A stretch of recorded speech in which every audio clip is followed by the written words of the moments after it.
This is Dan Schneider on this Dan Schneider video interview. The subject is genocide. It's my second show on the subject. I'm speaking with Barbara Coloroso, an author and expert on the topic, and the conversation will begin in a moment.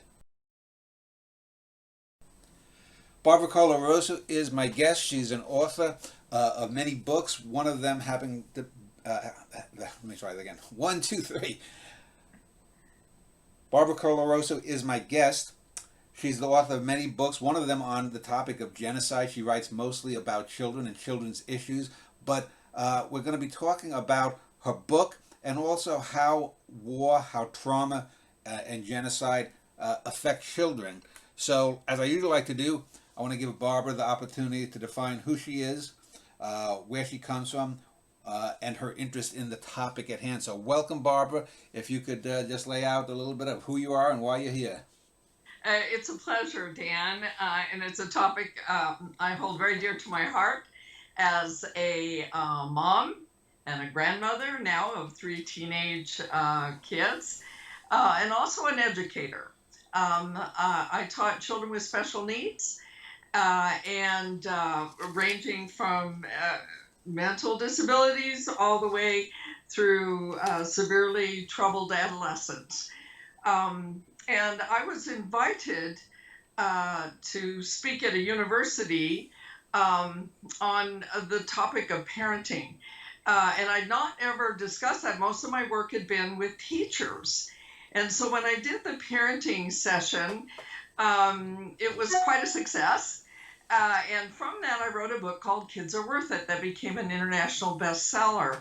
And it's basic: mealtime, bedtime, chores, sibling rivalry, allowances, potty training, getting your kid out of the local jail, the basics of parenting. It can happen to anybody. Kids have free will and peer pressure. And then I was asked if I would write a book on loss. So I did Parenting Through Crisis, about death, murder, suicide, illness, divorce, step families, foster families, mayhem in the community. And that led to writing about ethics, how to raise an ethical human being. It's called Just Because It's Not Wrong Doesn't Make It Right. Yeah. Teaching young people to think and act ethically. And the premise of that book, it isn't about thinking and acting first. It's about a sense of deep caring, which is integral to the rest of my work. To care deeply, share generously, help willingly are the antidotes to the three most virulent agents ripping apart the fabric of our humanity today: hating other human beings with utter contempt, hoarding me, mine, and more instead of us, ours, and enough, and harming through lying and cheating and stealing, which breaks the bonds of community. Martin Buber said, I am I and you are thou. And we have a common humanity, the we. And unless we have all three of those, we fail to recognize we're interconnected, interrelated, interdependent, which naturally led to the next book. David Kent from HarperCollins Canada asked me if I would write a book on bullying. And having dealt with seriously troubled adolescents, I had often struggled with the failure of school districts and teachers and parents to recognize the difference between normal, natural, and necessary conflict and bullying, which is none of those. It's a conscious, willful, deliberate, hostile activity intended to harm, where the perpetrators often get much pleasure from the pain they inflict on the targeted person. And so the title of that book is The Bully, the Bullied, and the Not So Innocent Bystander. William Burroughs said it so beautifully: there are no innocent bystanders. And then asked the provocative question, what were they doing there in the first place? And then I was invited to be on the board of the Stephen Lewis Foundation. Stephen was the Canadian UN ambassador and then became the UN ambassador for AIDS in Africa.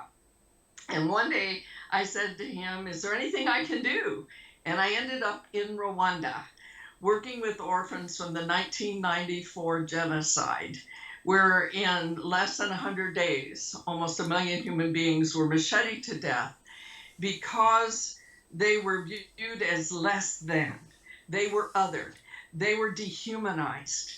And I made several trips there to work with orphans from that genocide. And my publisher at Penguin said, I'd like you to come to lunch and talk with an editor, and I'd like to see you write a book on genocide with the understanding of my work in bullying. And while I had been in Rwanda on a trip there, I was invited to speak in Butare, which is a somewhat distance from Kigali, the capital. And they asked me to speak at a university with new teachers, which is what I do basically as a living, training teachers. Yeah. And they asked me if I would talk to them about the difference between conflict and bullying. And I said, I'd be happy to come if you will allow me to demonstrate that it is a short walk from hateful rhetoric to hate-fueled crimes to crimes against humanity. Genocide is not an unimaginable horror. It was thoroughly imagined, meticulously planned, horrifically carried out by people who had begun to dehumanize a group of people. They were asking me to come to a university where during the genocide, half the staff were complicit in the death of the other half of the staff, and students were complicit in the death of their classmates. And I said, I will only lecture to new teachers if I can present that in the whole. The concept that it didn't just start with a genocide, that it is truly a short walk. Well, it's interesting because I have not read your book. I did read through your website. When I asked to speak to people, obviously I don't have a big staff or anything. They're either people I know who've made films or artworks or something. So for people who may be fans of yours, I may and feel I'm short shrifting something. Just in your opening monologue there, I think I've got a way to get into the rest of this interview. And so let me just tell you just a brief background about myself. I grew up in a very Goodfellas type neighborhood. If you know the movie Goodfellas, the famous Scorsese film. And so I was dealing with gangsters and crooked cops and all this kind of stuff. And recently this came back to me because I was called for jury duty out here in Texas where I lived. And just the thought of going in to the justice system again got my stomach in a knot, because as a kid, me and my friends were often harassed and bullied by the cops. They were to us what stormtroopers were to people in conquered Nazi lands. Now that might sound overblown, but emotions don't know that. You don't. There's not a rational thing to it. I did get dismissed from jury duty, and boom, my wife. When I called my wife to tell her a few days ago, she was like, "I can tell because you're a lot happier." But it also brings to mind. I was in a gang as a kid in my late teens for a couple of years, and people have often asked me, "Why did you join a gang or what?" Well, I didn't necessarily join. I was sort of recruited just because most of that gang, which was mostly a Hispanic gang, I was the only white kid, were outcasts. And I think people wonder, why do people stand by and do nothing when the Nazis do something? Why do people join gangs? Why do people go into armies? And you can just look at the last few years here in America with Trump and now Musk and all this stuff.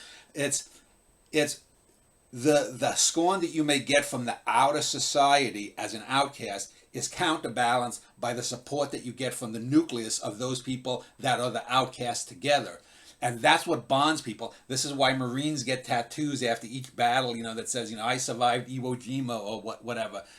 It's a way of building a brotherhood, a bond against those who are the other.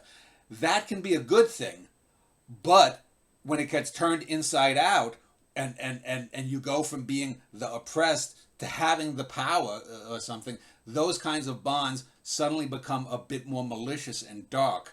Would you agree about that? And secondly, is there a way to get the goodness of the bonding that people get against a common cause to not get be turned inside out bad to become, neighbors hacking people with machetes.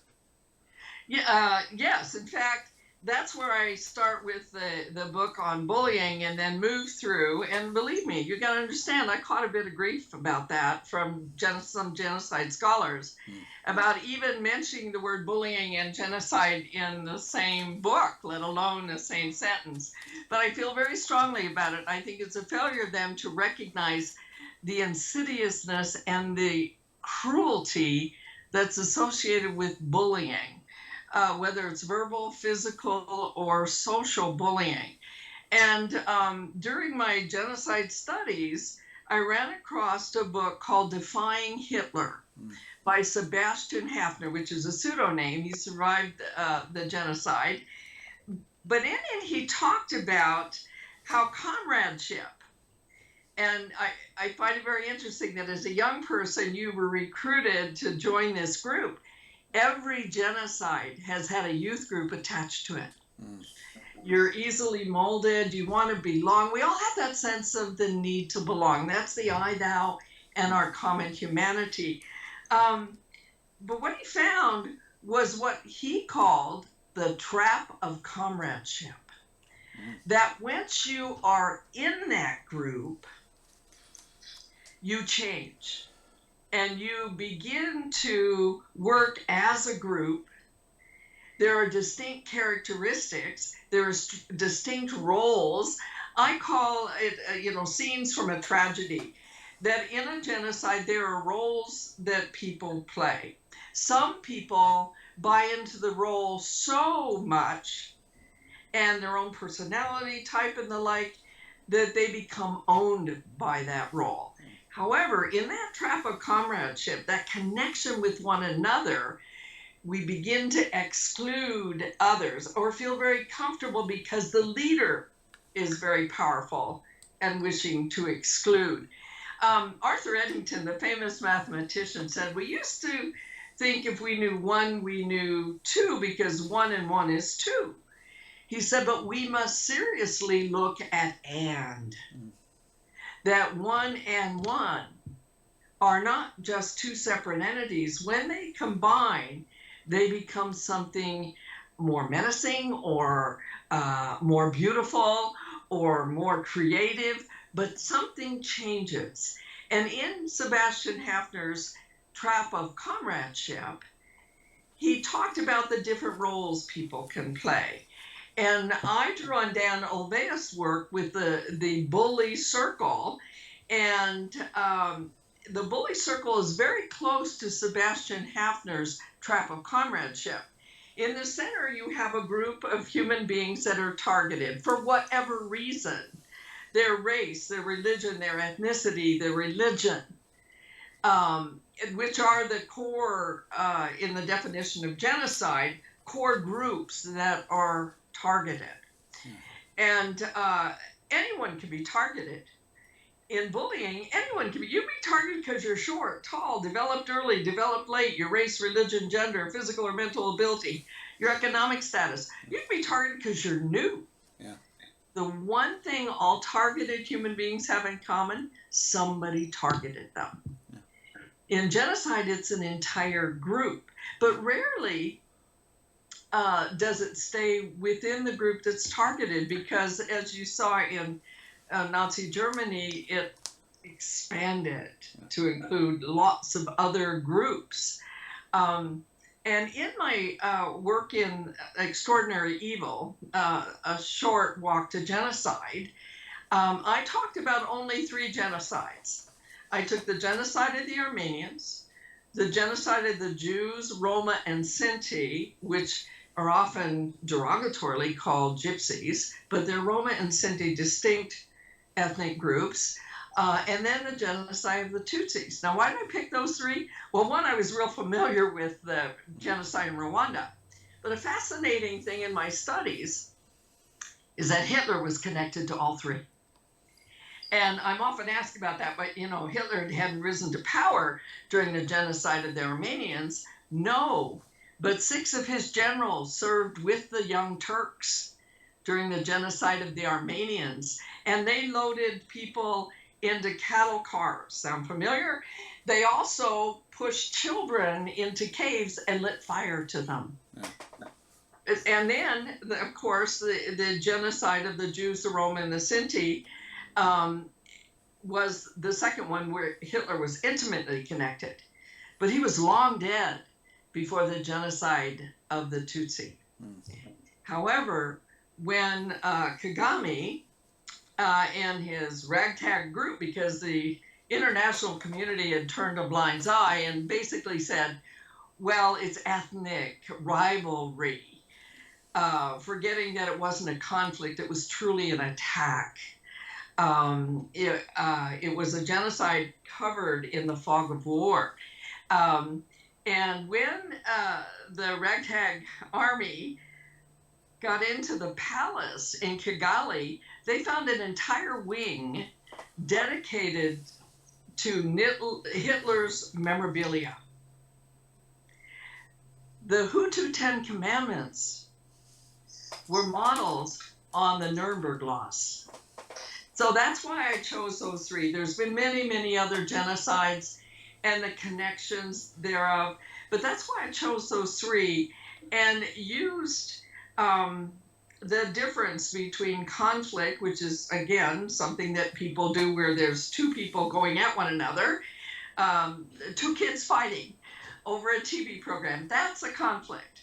And we as adults may have to teach them how to deal with their conflicts nonviolently. War is a conflict. And peacekeepers, Romeo Dallaire was a UN peacekeeper in Rwanda. And he realized that there was no peace to keep. This was not a peacekeeping mission. This is a genocide. And you don't use peacekeeping tools to deal with a genocide. And he hit his hand on his head and said, oh my God, it is a genocide. And that opened in his mind and the Danish troops that stayed with him that we are dealing with a different character here. So to look at the difference, I start in schools. I start with families, talking about the difference between conflict and bullying. And from that, war and genocide. Again, wars are often the cover, the fog, under which a genocide occurs. Now, we have a unique situation in Ukraine. There was no war. There was an attack. And that attack was perpetrated on a group of human beings there. They fought back, but that doesn't make it a war. Targeted kids who fight back are not in a conflict. And we can't find a solution to a genocide with peacekeeping. When we say, oh, let's negotiate peacekeeping, which Romeo Dallaire tried, and realized that these tools don't work because there's some group intent on destroying an entire other group through mass rapes, through killings with machetes, through wiping out their livelihood and the like. And that was where I began to formulate the connection between the two. Yeah. It's interesting because I've talked with other people over the years, both off air and on some shows like this, and some people try to make the distinction. I call them Nazi exceptionalists. That some, people will say that the Holocaust was something never seen before. That you can't compare, for example, Genghis Khan's raids through Asia with them. But I think I think that I've always thought that's false, and I think it's a good comparison to talk about bullying versus a conflict between two kids, because a war's generally you could say that Nazi Germany started a war with Soviet Russia. That's different, and 20 million Soviets died in the conquest and whatnot, and some of them were taken and shipped off to their death camps. But the death camps themselves, served no real purpose. Initially they wanted to ship them off to Madagascar or whatever, and then to Palestine or Cyprus or wherever it was supposed to be. But it seems that the Nazis do provide a good blueprint versus of conflict, which they had, I guess you would call a social or economic conflict with the Soviets. Yes, they didn't like the Slavs, they didn't like Russians, they didn't like communists, but that's something wholly different than That's the the death overall. camps. That's the Yeah, cover. That's yeah. the cover, the fog of war, in which they were able to perpetrate horrific genocide. And let me give you a child example. Okay. Two kids fighting again over that TV program. There are three kinds of families, just like there are three kinds of schools: brick wall, jellyfish, and backbone.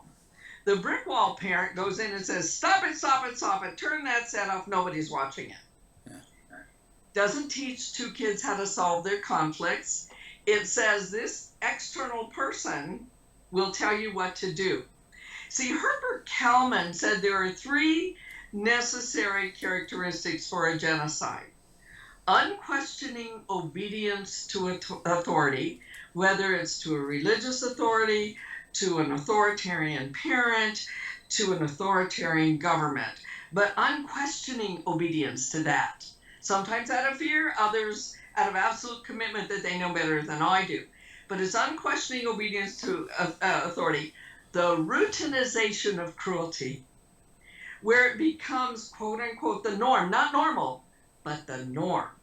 And then the last is the dehumanization of a group of people. So let's go back to the brick wall. They say, I'll solve it. A jellyfish parent goes, "Oh, please, your brothers and sisters, you're supposed to get along with one another. Don't do this to me." They don't even solve it. They just use pleading and begging, and then the kids walk all over them and don't ever learn to handle conflict. But a backbone parent, now look at a backbone. It gives you flexibility you don't get from a rigid brick wall, and we need to be flexible as parents. But it also gives us an environment that's conducive to creative, constructive, and responsible activity you don't get from a jellyfish. And we need both flexibility and an environment that invites responsible, resourceful, and resilient responses to that conflict. So what would a backbone parent do? Understand the slower you walk, the quieter you are, the better your chances of it being over before you get there, because you've already practiced with kids how to handle their conflicts. Or you quietly go in, turn the set off, and take the remote. And you say, "You're both fighting." I always like to tell kids what they're doing that I thought they were doing. You're fighting. You both may have this remote back as soon as you both have a plan. And I say, "Now what do you need?" And they go, "A plan." Don't count on them saying, "Oh, we need a plan, Mom." This isn't going to happen. But a plan, they get the routine. One of three things will happen. They'll share, they'll both get up and leave it, or one of them will come with a plan they both can live with. As long as the one who came up with the plan does not use brute force or intimidation. And this is important as we get into war and genocide. If one says, "I'm going to beat you over the head," that's where a wise and caring parent steps in and says, "Not a good plan. I know you can come up with a better one." Always giving them some agency and belief that they can do this. But if one says, "You let me watch this program today, you can have two tomorrow." Now you and the older kid know tomorrow's Saturday, nothing's on, don't say a word. This is not the teachable moment. It comes the next day when that little one goes, "There's nothing on." Now he's ready to learn. But I say to him, "I noticed you're giving in to your big brother a lot. Would you like to learn a few good lines?" And he says, "Sure." And I say, "One thing you can say is, I'm willing to let you watch that program today if I can have this one on Monday, this one on Tuesday, and I want it in writing." Do you see how different that is? They're learning to handle their own conflict. However, you hear a scream from the other room, and you walk in, and the 10-year-old has her 5-year-old's brother up the arm, up the back. We're not talking a yoga pose here. Kid's in serious pain, screaming at the top of his lungs. And when you walk in there, the daughter, the 10-year-old, drops her brother's arm and starts comforting him and say, "It's going to be all right. And mom says, "What are you screaming like that for?" And the way the 10-year-old looks at the 5-year-old, because bullying has to do with intimidation, he knows if he says a word right now, he'll be in a whole lot of trouble when you walk out that door. So he says, "Oh, nothing, Mom, nothing." Well, then quit screaming. You and I have just retargeted the target. So step back a moment.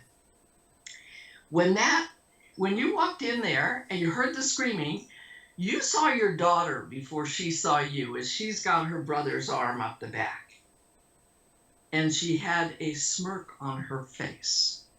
She was getting pleasure from her brother's pain. Mm-hmm. This is not a conflict. This is about mean and cruel. So let's look at a war. Two sides are fighting over something. A piece of land, some property, and the like. But it's not an attack. They're arguing, and it builds up to a war. However, a genocide is when one targets the other in order to gain that land, in order to destroy them in the process, mean and cruel activities. But what do we as an international community say? Let's work this out. Let's come together and figure out a solution to this. That's conflict resolution. What we have to do with bullying, conflicts we resolve, bullying we stop. And it's upon us as an international community to say this was an attack. It needs to be stopped. So let me ask, because human beings are social animals, and Yes. You can look down to social animals as low as, on the scale, so-called low, as termites or ants, and they have their wars between each other and within termite and ant groups. I'm wondering, though, if because we are social animals, if in a sense that's built into us, and I looked at someone like Jane Elliott and her blue-eyed, brown-eyed conflict. You had one day the blue-eyed kids are told that they're superior to the brown-eyed kids. The next day it reverses.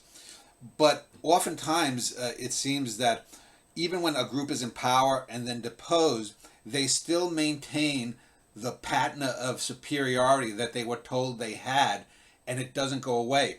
And those that initially were the underlings, once they get power, the same thing. So I'm wondering if the thing is to try to not give power structures, or is a power structure built into the human psyche and how we deal with each other? I think we can have power without it being cruel and mean. And I think when we look at a bully, let's look at a bully. And again, it's a role that they're playing. Now, some people have a tendency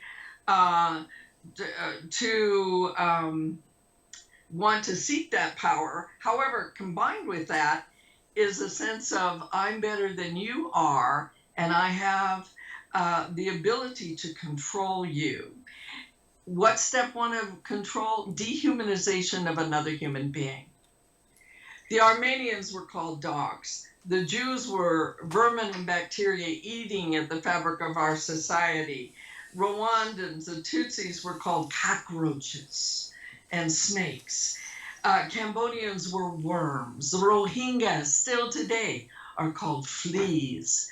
So what we have to watch out for is anyone beginning to dehumanize a group of human beings, because that's the beginning of the short walk, the hateful rhetoric. Dehumanize them, because once I dehumanize you, Dan, I can do anything to you and not feel any shame or compassion. I can take a Matthew shepherd, beat him up, tie him to a fence post, and leave him to die. And when those two young boys were arrested, they said, yeah, but he was gay. Take a black man in Jasper, Texas, James Byrd, drag him on the back of a pickup till he's dead. And when those three young men were arrested, they, with utter disdain, said, yeah, but he's black. Rene Burke in British Columbia 100 kids knew about her death before her parents or the police. 25 of her normal classmates cheered those girls on as they broke her arms before they drowned her. And in the courtroom, one of those girls said, well, she's brown and ugly and fat. I didn't like her. Another said, oh, I couldn't stand the sound of her voice. And the third was that not so innocent bystander. She said, well, I was only doing what they told me to do. Compliant to those in power. So step one would be that dehumanization. And what do we see in our country today? Yeah, there's no doubt about it. But it seems to me, though, just to use your example, if you are bullying me and dehumanizing me, that still means that there's an empty spot within you or within a group of people that causes them to band together. So the question I would ask is, how do we spot, as young as possible, these, let's call them caesura of humanity within a person and build them up? I'll give you an example, because I'm writing a play about the brother of the serial killer Ted Bundy. And serial killers, too, oftentimes become...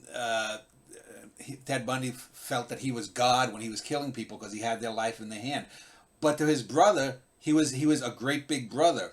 But clearly there was something missing in Bundy. Clearly there was something missing in Hitler. Clearly there was something missing in, name any tyrant from any era around the world that wants to wipe out a group of people. How do we number one spot that missing part within people or within the groups of people, seek to remedy it without alienating them even further? I was listening to a minister today who was on the news, national news, talking about how we need to come together in community, how we need to celebrate everyone's uniqueness and the gifts they have to offer. I'm often told that, there must be something with the kid who targeted the other. And that often is true. I write about 7 different types of bullies in my book. Characters, again, they're playing a role.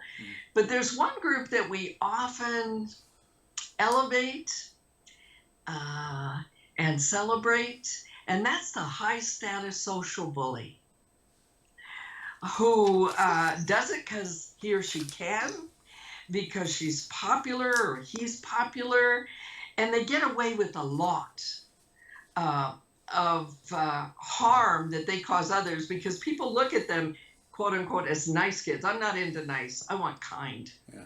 I want kids who are kind to one another.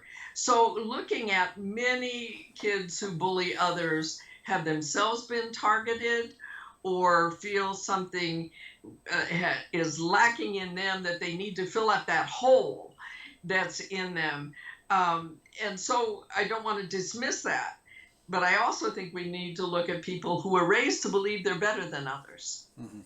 I was called to work at an international school when a situation happened. These were very affluent parents. It happened in 2 days in a row. And the principal said, we have a serious problem here. Now, this is kindergarten through grade 12, right? Mm-hmm. And the kindergarten kid went and kicked the butler who was picking him up. Why?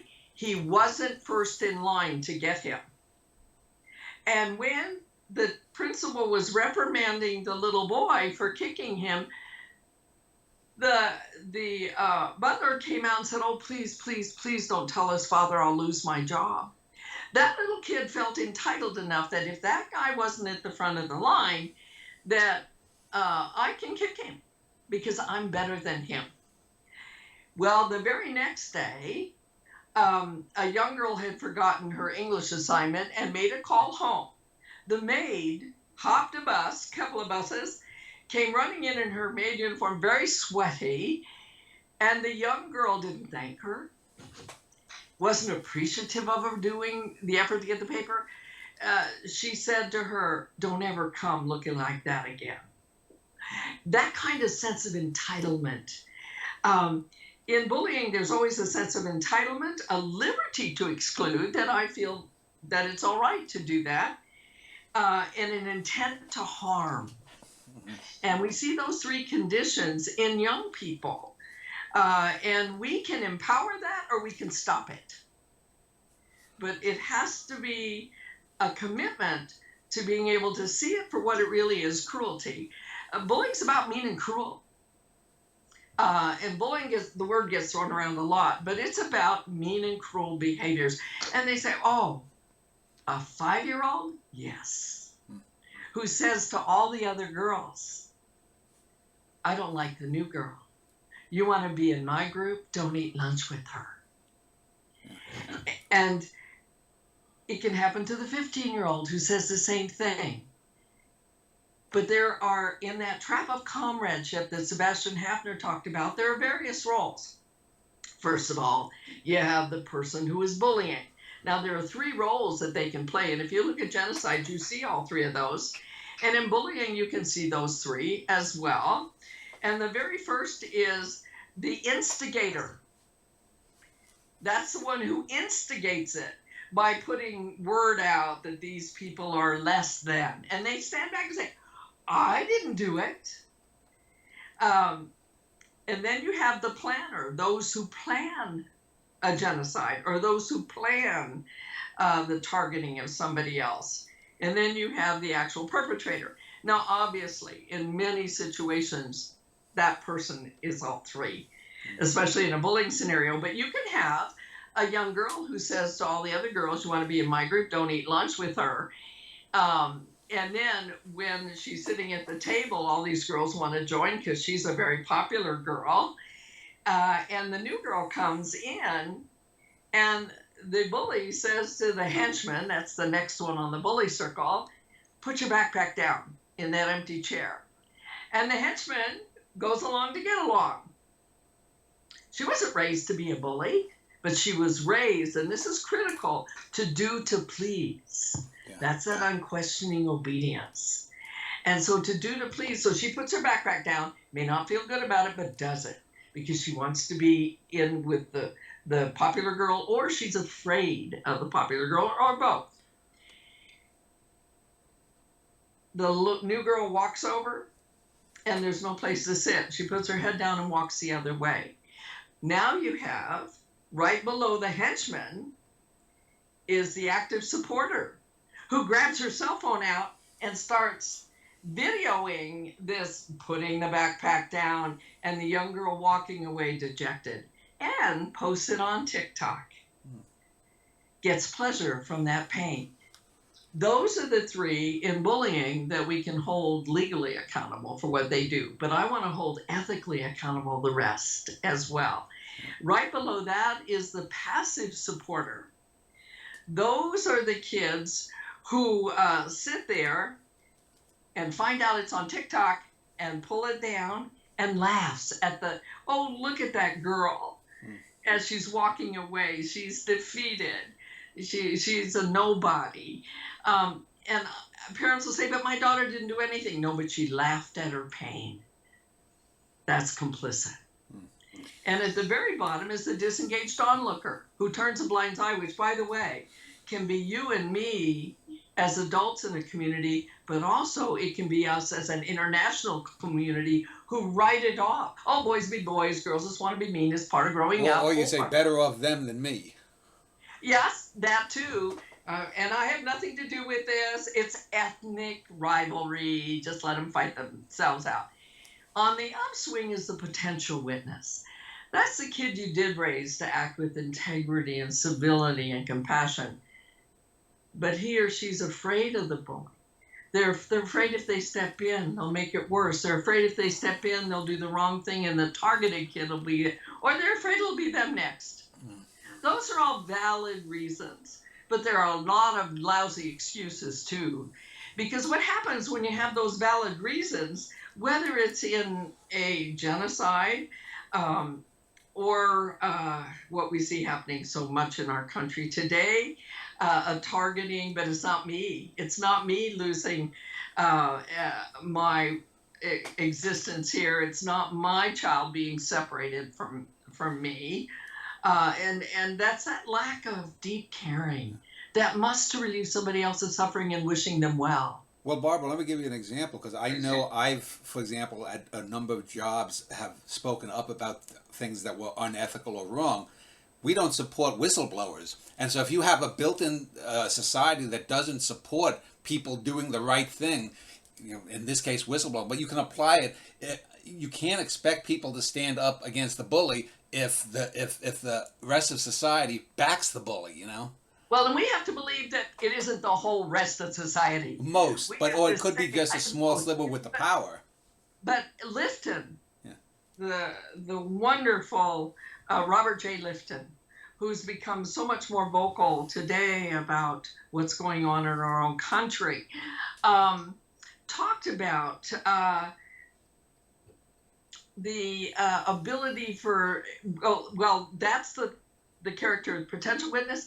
He's talking about the other group, the fourth character, which is what I want to raise every child to be: a witness, resistor, defender, willing to stand up, speak out, step in, do the right thing, even at cost to themselves. I want that young girl in the lunchroom to say, that's mean and cruel, and go sit next to the new girl. She will do that at cost. What she'll probably get is, oh, Miss Goody Two Shoes, you're next. But she's willing because she cares deeply about another human being that she may not even know well, but she witnesses it and knows that she has agency in her own life, that she can relieve that other person's suffering. In the locker room, when the high-status social bully says to all the other boys, look at that boy over there, different skin color, religion, gender, physical or mental ability, let's go mess him up. I want your son to be the one to say, back off, leave him alone. He's not such a bad kid. When all the others go, what, are you chicken? What, are you just like him? But how do you raise a kid to do that? You give them agency in their life at a very young age. Know that they are fully capable of making decisions. And I start with something very simple like red pajama, blue pajama. I didn't say to my kids, do you want to go to bed or not? That is not any choice I'm giving to a 2-year-old. But I did say, do you want to go to bed now with your red pajamas or now with your blue pajamas? And one of mine showed up with red bottoms, blue top. It's not life-threatening, morally threatening, or unhealthy. Let it go. What that says to that kid is, I'm me. I am capable. That's the kid who will go sit next to that new girl, who knows they live in an environment where caring deeply and sharing generously and helping willingly is a part of their everyday life. Now, having worked with very troubled kids, I've had people say, just keep them in jail. Some would like to go a little further than that. But working with them, I had one boy say, but I killed somebody. And I said, I read your record. Come on in, got work to do. About 3 weeks in, he's taking a math exam and he starts sobbing. I mean, he walked in very cocky, like, don't you know I killed somebody? He was crying over a math exam. And I thought, well, my math exam's not that bad. And I went up to him and said, what's the matter? He said, I killed somebody. I mean, he finally, when somebody cared deeply enough about him, could begin to see what he had done to another human being so callously.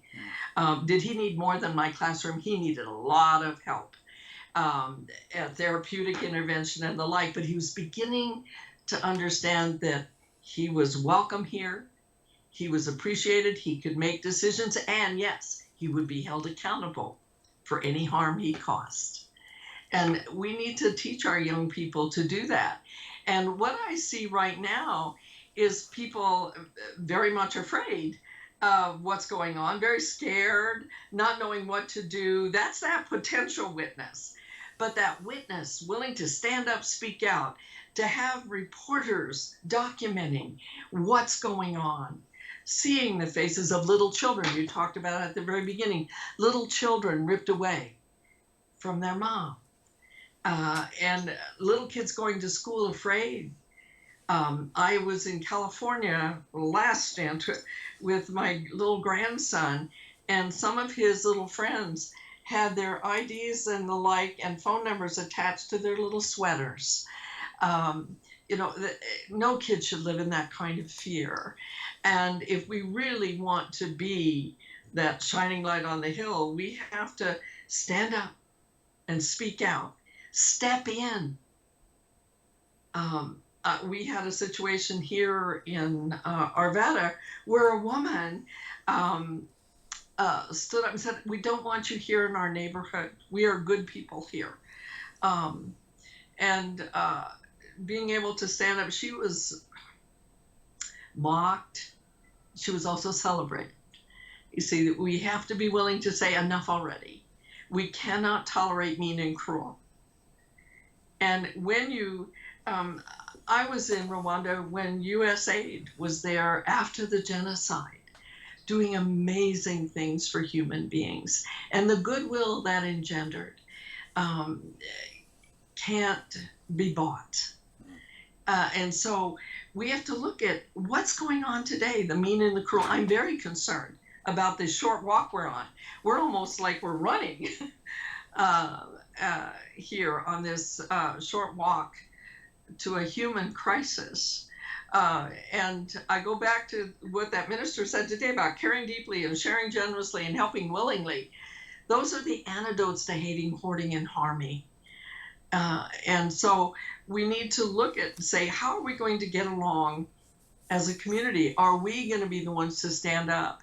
I must say, my book, Extraordinary Evil, was banned. So I have a yoga shirt that said I read banned books, and it had a list of the banned books on the back. I cross it out and say I write banned books.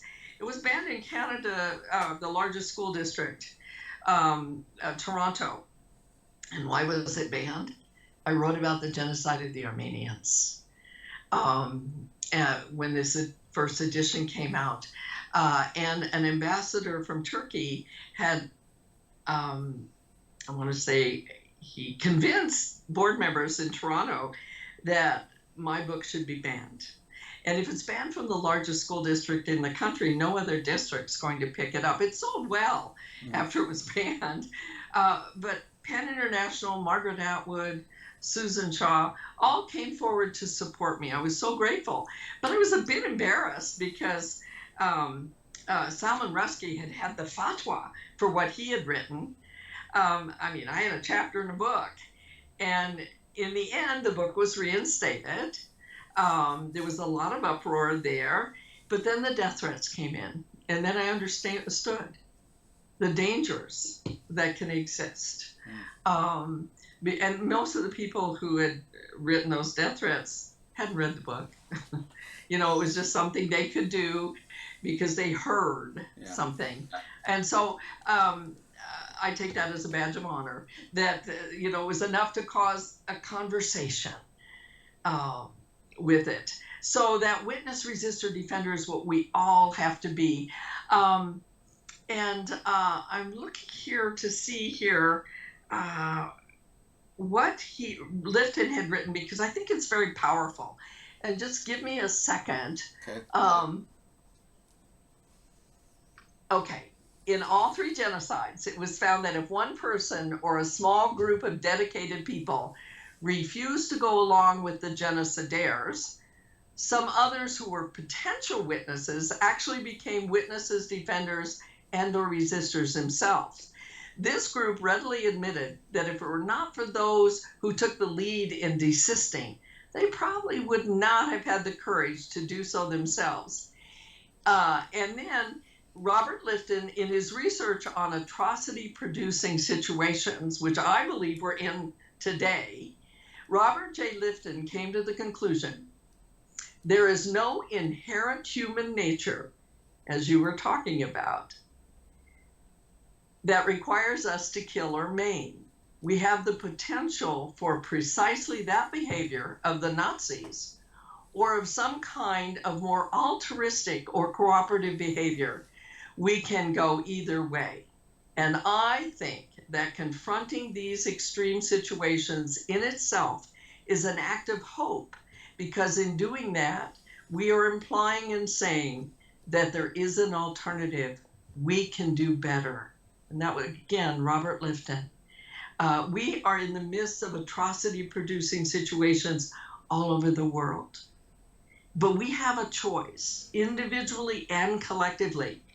And when you see a group of human beings rising up to collectively and nonviolently, but assertively saying, no more, not here, never, it matters. Barbara, I want to pick up on a couple of the points that you spoke of just now and go, because I think both of them need to a little bit more digging and rooting around in. So first off, you talked about the idea of thinking one is better than another. And for example, we have all kinds of events, sporting events or tests, and if you and I were having a chess match and I beat you at a chess game, and won the local championship to become a grand master or something, a person can legitimately, I think, be able to say, well, I was the best in my town I'm the chess master of Peoria, and there's nothing wrong with that. What the problem is when you get people who think that because they're the best at number one, that in another 1,000 human activities, that makes them somehow superior in all these things, but not just superior in the acts themselves, but somehow ethically or morally or just personally superior. Because I don't think the whole Olympics is about exploring the limits of what the human body can do. Who can swim the fastest, jump the highest, lift the most or whatnot. And I think those are things that are perfectly fine to celebrate. I think the problem comes in when we don't tell young people especially that just because you can lift 200 pounds more than the next guy on the planet, that may make you the strongest guy, but that doesn't necessarily mean you're better as a human being. That we're interconnected, interrelated, and interdependent, as Archbishop Desmond Tutu said so beautifully. Mm-hmm. We have to, in our parenting and in our teaching and in our community lives, celebrate the uniqueness of that athlete, celebrate the uniqueness of that chess player. I want every kid to know you are unique and that other person is unique. We all come with gifts and liabilities, and I cannot be all I can be without you, nor you without me. And that in turn create the common humanity. And we have to help our young people see our common humanity. I thought at the football Hall of Fame, is that what you call it, that just happened the other day, Josh Allen talked about our humanity, talked about our human connectedness, and that we have to celebrate and recognize our commonality. And so I think that when we hear young people and athletes talking that way, they know they have a role because of their position and the gifts they've been given, because they have gifts and they've developed those gifts. And so have a lot of other human beings. It doesn't make them better than another human being. It makes them good at what they do with the gifts that they have. Well, within their personhood. Again, I would say it doesn't make them better within their personhood. Josh Allen is a great football player, but that doesn't mean he's necessarily better than the chess player as a person. He's a human. Yeah. And we need to meet one another with our common humanity. And we are all unique and different, and we have a common humanity. We have to recognize both of those. And it's so important. I look at bribes and threats, rewards and punishments, which I cover at length in every one of my books, because I do not want praise-dependent, reward-dependent children. Yeah. I want kids willing to stand up and speak out when it costs them something. Yeah. And so it's important that we encourage kids and we give them what I call the 3 C's: compliments, comments, and constructive criticism. And deep caring. I want every kid who walks into my classroom, every kid who walked into my home to know I believe in you, I trust in you, I know you can handle this. You're listened to, cared for, very important to me. Children need to hear that in lots of different ways every single day. And when we cut aid to children, when we have someone, and it's galling to me, saying, well, we shouldn't have free lunches at school. Kids are required to go to school. He said, let them get a job if they can. It's a kindergarten kid. Come on. It reminds me of the old film series 7 Up. You know, the saying, "The child is the father of the man," and people talk about you want to make good human beings. Well, you have to start at childhood. It's not just legally at 18 now you're a man. Go out into the world. If you haven't prepared the person for it, if you're not willing to help develop them beforehand, you can't. What are you going to expect? Feed them. Yeah. Feed them. Feed their minds. Feed their spirit. Feed their bodies. I remember when it was first talked about, doing away with, okay, these kids earned free lunch. No, their parents were poor. And for whatever reason, why should we judge a child? He's coming to school, he needs to eat.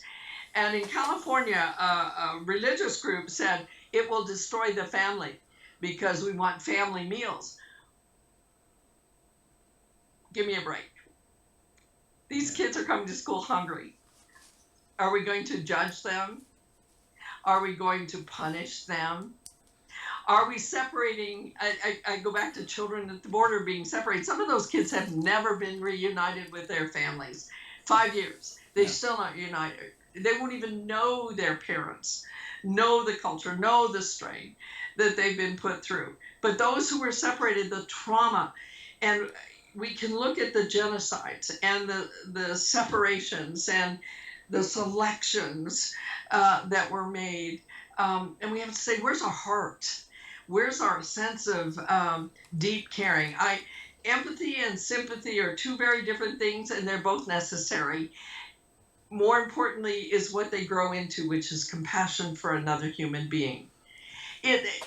Caring deeply about somebody doesn't mean that you like them. I tell my students, you don't have to like every kid in this classroom. You need to honor their humanity. You must treat them with dignity and regard. Yes, it may be dorky or weird and have, different clothes. They're humans, and we have to treat them with that dignity and regard. That's missing, and I believe we have some leaders who lack a sense of empathy, lack a sense of deep caring, and Lifton has coined a new term, and I can't even pronounce it correctly. That isn't narcissist, it's worse. It's that you're so into yourself that if it doesn't apply to you, if it's not getting me attention, it doesn't matter. I was going to talk about solipsism, which that's it. I could not pronounce it correct. Yeah. That's what Lifton came out and said. Yeah. And I, in my work with seriously troubled adolescents, and I had many, I've only come across 2 that would fit in the narcissist. I have not yet, until now, seen in action somebody who has that. And that's a person who is so into themselves, and I believe damaged. Yeah. Somehow, and it doesn't matter, it doesn't excuse the cruelty. It doesn't excuse the failure to look at what are the consequences of one day just saying, oh, we're shutting down U.S. aid. Yeah. So I wanted to pick up, the second point I wanted to pick up on was related to solipsism, and it's interesting because we're coming back, and a lot of what you are saying is in sync with things I've said to people over many years. One of the things in modern society that just drives me crazy when I hear it is when you look on a documentary or you look in some video and people talk about parenting, and they say, well, all I want is for my child to be happy. And I just put my head in my hand because, first off, years ago, there was an appreciation for what was called melancholy. It gave you a chance to reflect. It gave you a chance to look at yourself in very hard terms, and not in the fictive ways that a lot of things are.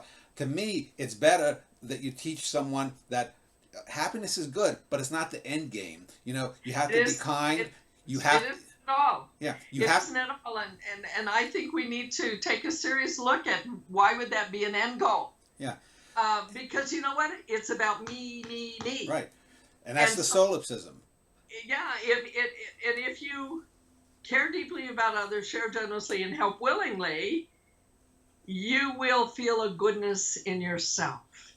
Uh, James Natchway, the great war photographer, said, do good because good is good to do.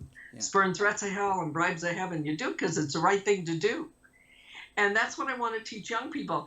When kids are targeted, I've had parents come up to me and say, well, we got him out of that school, which was a good thing because the school wasn't changing and he had been villainized by so many other kids. They got him therapy, they did this, they did this, they did. I said, what's he doing? But he was the one target. I said, precisely. What is he doing for someone else? Because one of the best ways you can heal is to do good for others. Is he working in a soup kitchen? Is he working at Habitat for Humanity? Is he washing dogs for the vet? What is he doing to heal his harm, the hurt that he feels? But I also, in the 7 steps for rewriting the script for a kid who bullied others, other than holding them accountable and giving them opportunities to do good and the like, after you hold them accountable, the last one is to give them opportunity to get out and serve others. He said, why would I let that kid after he targeted somebody? Because you know what? I want him to know the goodness in him and that he's fully capable of doing good for others. That isn't until he's held accountable and we work through things with him, help him learn to develop friendships. Bullies are great at leadership, even whether it's mean and cruel. Gang leaders have phenomenal gifts, you know. It's saying to them, you know, you have the ability to do good. Yeah, and not be good, do good. Because in doing good, you get that sense of human connection. I often invite people to let other people in traffic and see how you feel. Yeah. Even if they don't wave or honk, do it. Let them in. And you know what? It changes you. When you gather up coats for others without getting points for it and bringing them, you say, but we got to give them points for them to get out and do it, and then they'll feel good. I say, you know, let them do good because it's good to do. I think also regarding the emphasis on happiness here in modern society, and is that happiness is such a thin band, and it's an ephemeral thing that comes and goes, just like sadness does. But I think when you place so much of an emphasis on being happy, and you don't get that, this is where the dark impulses come in, because people then are feeling they are owed happiness. They deserve it more than the other people because I'm better at them because I'm the best chess player or whatever. Yeah, that's that praise-dependent, reward-dependent human being. And I want kids to know you have agency in your life. You have unique gifts. You have unique talents. You have unique liabilities. And so does and so does that other human being. And it's being open to you and you being open to me. I tell kids, you don't have to like that other person. You just must honor their humanity. And the interesting thing happens when you honor their humanity. You begin to be able to connect to them. And not in spite of our differences, because we're unique individuals. We are different. So I want to get back to what you had said earlier, where a lot of people who had written about genocide don't see the connection that you make between bullying and childhood behavior and genocide. When you look at, and I'll just stick here in America, if you look at the Africans who were brought across during the Middle Passage, and we'll stick just with the U.S., sold in New Orleans or in Baltimore or wherever at the slave markets, and they're literally stripped naked. They are reduced to just being pounds of flesh and sold off as if they were veal cutlets or as if they were a chicken or whatnot. That is an over-the-top version of what bullying does. I mean, because a bully will try to strip down the person that they are bullying into something less. We'll say, oh, they don't have this good quality, they don't have that good quality, and to me the parallel seems kind of obvious. When these people who had written about genocide took you to task, what were some of their reasons? Because it seems like an obvious connection to make.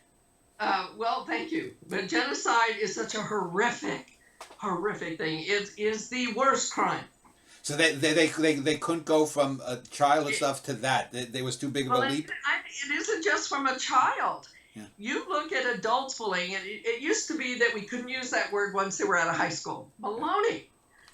You think they just stopped being bullies? No, we have to help them rewrite that script. The earlier, the better. But we have adults bullying people right now. We have adults threatening people right now. And if you look at the difference between conflict and bullying, which is a conscious, willful, deliberate, hostile activity intended to harm, where you often get pleasure from somebody else's pain, that can be a myriad of things. And you say, but 5-year-olds can't do that. Oh, yeah, they can. So can a 15-year-old. So can a 77-year-old.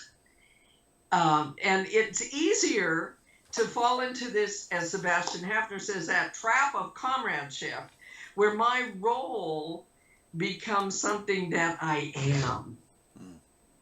And in becoming something that I am, I can't separate. And in the collective, in the group, not to get too political here, but you look at people who are afraid to say no to the leader because of what might happen to them, at the expense of our democracy, at the expense of human beings being gravely harmed. Right. When you talk, though, about the role then de facto becomes the mask effect. When so many studies, you put on a mask, you change your look. Actors have talked about this, that things they couldn't imagine doing in their real life. They can imagine as a character that they're playing because they're wearing makeup. They can do that. They can even pretend to do that when they couldn't even pretend to do that in real life. So the role then becomes the mask that is worn. The interesting thing about that is that in becoming that role in a genocide, you become, with the mask, connected to this group, and you can't step outside it. Because you are now in that role, and it is you. And if you can step back, the horrors are, and there were people who were complicit in the genocide, who did everything they could not to be a part of it, but out of fear did. There were others. I mean, you can look at the bully, the henchman, the active supporter, passive supporter, disengaged onlooker. Those roles are very fluid. If you make that choice to remember the potential witness, the kid who was raised to act with integrity and civility and compassion. There were families in the Holocaust where some in the family hid Jews and others reported them in the same family. And then there were others who said, I was raised by my family to stand up and speak out and step in.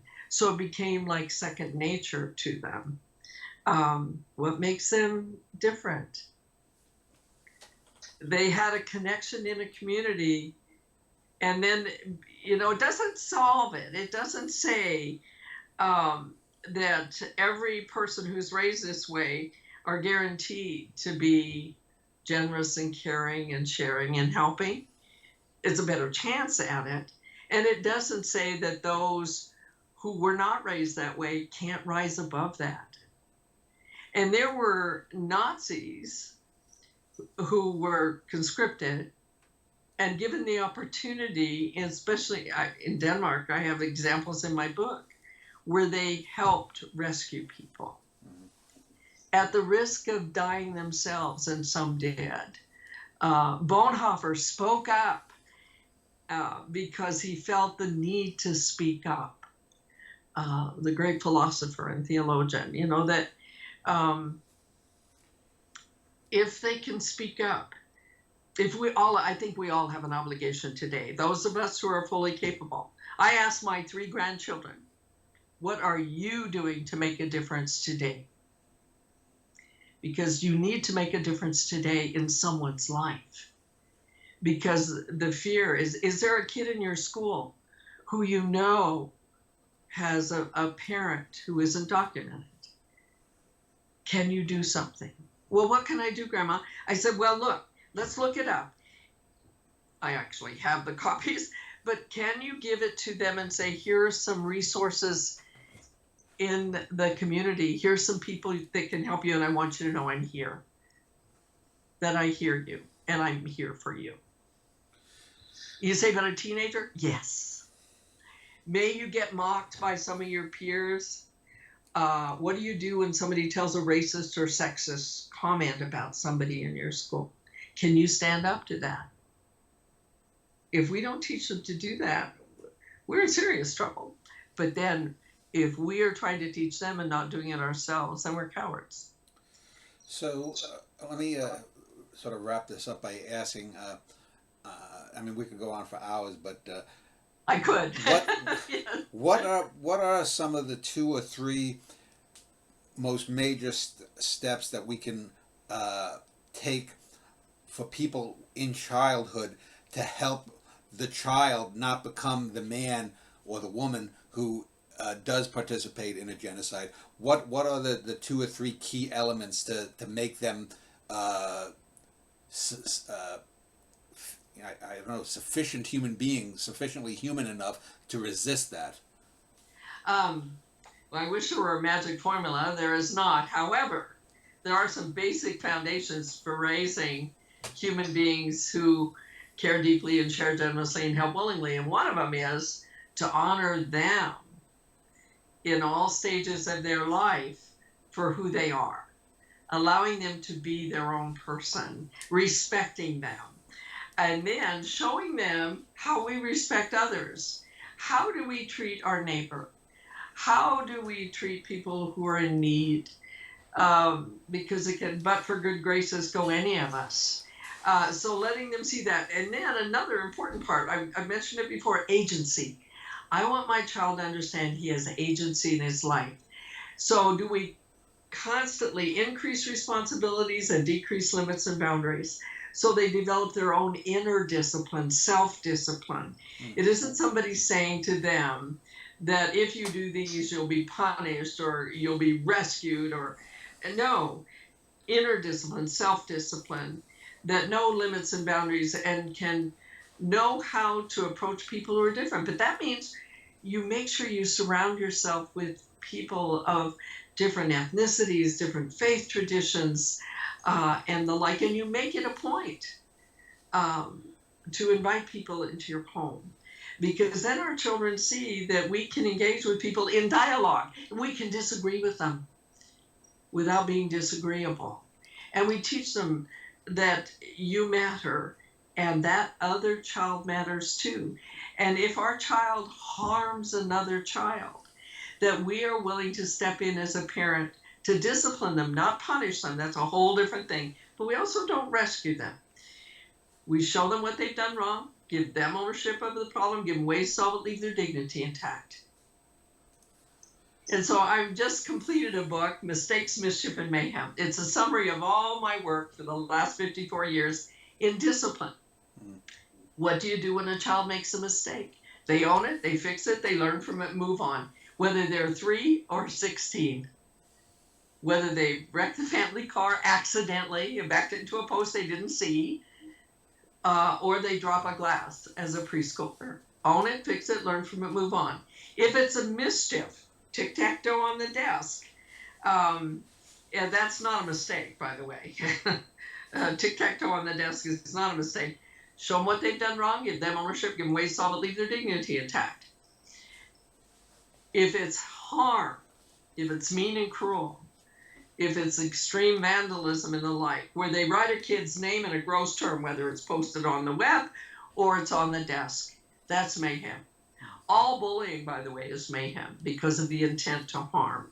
And what do you do with that? It's restorative practices: restitution, resolution, reconciliation. You own and fix what you did, figure out how you're going to keep it from happening again, and I'm here to help you as a wise and caring adult. And then you must find a way to heal with that person that you harmed. And so those three things, along with getting them to accept that they have agency in their life, knowing that they can come home, that they can talk to you about the good, the bad, and the ugly, that you will be there for them, no matter what, not to rescue them or punish them, but to hold them and say, you can do this. I know you can. You can handle this. And then discipline. And so I look at those, the 6 critical life messages. I hear you. I'm here for you. I believe you. You're not in this alone. You're listened to, cared for, and very important to me is so critical. And then giving them that sense of ability to care deeply, share generously, and help willingly. And then teaching them how, through compliments and comments and constructive criticism, that they will be held accountable for what they do, and we will celebrate with them. Not celebrate, we get all excited and say, oh, I'm so proud of you. And no, I want them to be proud of themselves. I want them leaping for joy when they finally made it back down the hill without the training wheels touching. Not you get ice cream if you do that kind of thing. So those kinds of things, and then discipline. And then throughout all of that, we care deeply about them. I've often thought that if aliens came down and looked at us, they'd be just mind blown how the petty differences that we focus on rather than the overwhelming similarities that all human beings have. And I think early active engagement with others, oh, that kid is from Thailand. He argues with his brother just like I argue with my brother. His mother punishes him the way my mother punishes me. You see everything is on a very limited spectrum. Human beings are so much more alike than they are different that I think just engaging with others, and people who engage with others early on, you can't be bigoted if you see that they're that much similar to you. Yeah, it's that sense of word as that final end game where people are dehumanized. But where did it start with? We categorize as human beings. That's a tree, that's a tree. That's a person, that's a person. Yeah. We categorize. But then the danger is we begin to stereotype. Yeah. And once we stereotype, then we begin to prejudge, which is prejudice. And from there we can discriminate. And so we have to, categorization's good. We just can't stereotype.